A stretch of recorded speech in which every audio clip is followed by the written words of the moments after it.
What? Nothing. It's Okay. recording. So, Brian. I guess I'll just like read off the paper then. Sure. When was It's Birds formed? About 3 years ago. Sorry, I want to turn off my phone. Okay. 3 years ago, we played like our first show. I think it was in January of 2006. So we'd been playing. Like I moved down here in August of 2005, and we immediately started playing, or not immediately, but started playing in like, I think it was November when we first played. Sweet. How many people are in the band? At that time, well, it was starting out at 4, but it was just me. First, it was me, another guitar player, and we had found a drummer. We didn't find a bass player, so we didn't want to play until we had everyone completely yet. So I was writing songs all the time, and then we met up with Andrew Slater, so we were able to, I don't know, he seemed interested randomly. I didn't think, I didn't really ask him. He just asked if he could play with me, and we played, and it worked. So Sweet. yeah. Are you guys like still with the like original lineup, or have people been in and out, or? Yeah, it's a different lineup now. Me and Andrew are like, well, the guitar player at that time left because he moved to Columbus, and then we got George Sateslo, and that was like December of 2007, I think. And then the drummer from the first version of the band quit in September of 2008. So just last year is when the So, drummer quit. what's the lineup now? Like, who plays what? Me, guitar and vocals. This guitar is awfully loud. Time out. It's cool.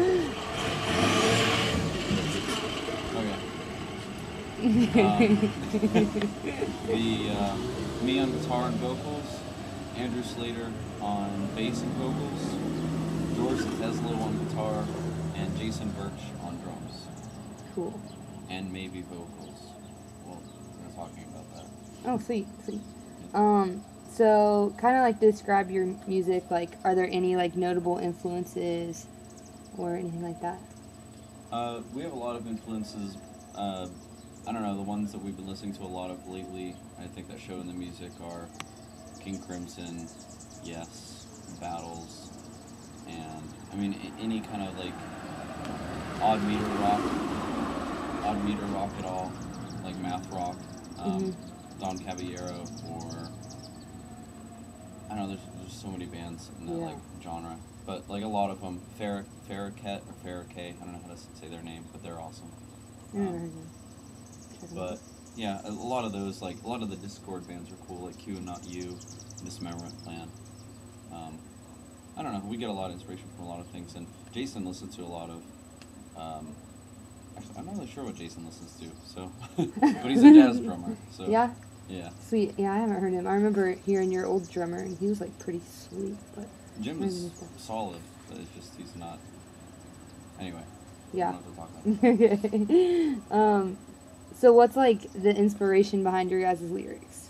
They're usually just things that people will say, and I'll randomly write it down, or Andrew will write it down. So some of the things, I can't remember one right off the top of my head. Well, I had one that I sort of was referring to someone I knew who was like older. He's not old. He's just like I said something about that kid. I said that kid's not a kid. He's almost 30. And then Andrew was like, "You use that." Lyrics. Like, okay, sure. I mean, it's stupid as hell. But, that's sweet. so we use that. And, I mean, that's like almost all our lyrics. We never really think about what we're gonna write before we do it. I think the only exception is Warren Forrest. Andrew like stayed up real late, giggling to himself, writing all those lyrics. Like, she's not a coffee drinker. She's not a coffee drinking girl. Jesus Christ. You know, it's just.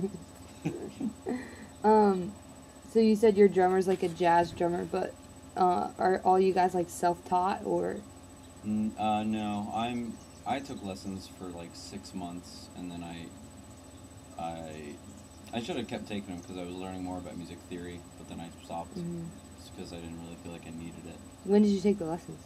I think I was 13, so that was like 12 years ago. Yeah, you've been playing for a long time. Yeah, I wish I was better. Anyway, but I mean, I think I learned a lot just watching other guitar players. But I'm definitely not self-taught. I mean, if I hadn't taken took those lessons, if I had not have taken those lessons, I wouldn't be able to play at all. Did Andrew teach himself to play bass, or?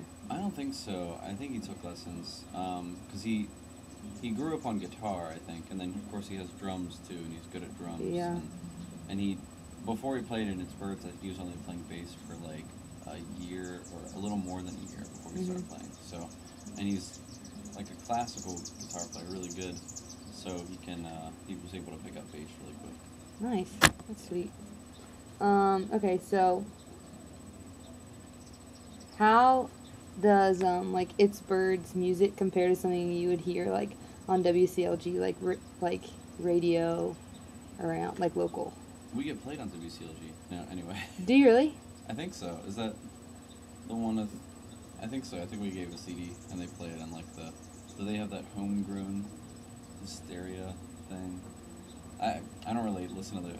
I know I gave them a CD. I don't really either. I just trying to think of like, oh gosh, a local. Yeah. Whatever. Well, that's sweet though. You get played on the radio around here. Yeah, and then I knew you got played on. Yeah, I knew you got played on United too. So, I mean, a lot of the stuff on WCLG and like most commercial radio it's overproduced and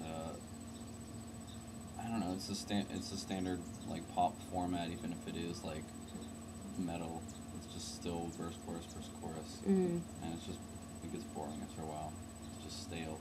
I don't know. So I think we change it up every once in a while, and I like that. But I'm not going to say that we don't stray away from it all the time. So we definitely follow that. But I think if you do that all the time, it's just sound like Nickelback. It's the worst band. Nice. So let's see. What's the next question? Recently, what has the band like been doing? Like recording, or like are you guys still playing around, or? Yeah, it's been kind of busy just right now because George is working in Pittsburgh but living in Wheeling. So really, we can only do. I mean, we can do things almost any like evening and stuff, but we don't want him to have to come down on a weekend and then have to go back the same night or next morning or something. So we try to do stuff just on the weekends. So right now, I'm trying to plan some shows in October, November, and December, hopefully out of town. We want to record some soon, but I'm not sure how soon it's going to be because just as far as resources go and tools. So, and then that's about it. Like we have one song that's recorded and it's not online yet, but once that one is put on, we're going to record 4 songs for a little EP. Sweet. When do you think that'll be? No idea. The song being put online is going to be soon. I just have to I probably have a day more of mixing it and then send it to my friend Walt, and he'll master it, and we'll just give it to all our friends online. Yeah, so. that'll be sweet. So what are like future goals or like plans? Like where do you want the band to go?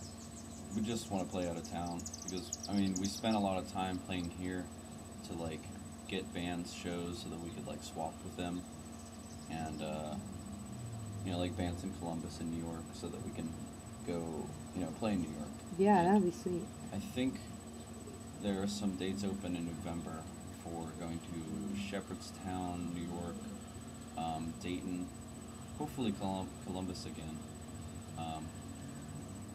and just anywhere around there. So maybe like Philadelphia, not near Dayton or Columbus, but in that direction of New York. There's a couple of places up there we want to go, but it just depends on like the bands we know. So it's kind of hard to book a New York gig without a band in mind. So. Yeah, for sure. Where else, like outside of 123, do you guys play?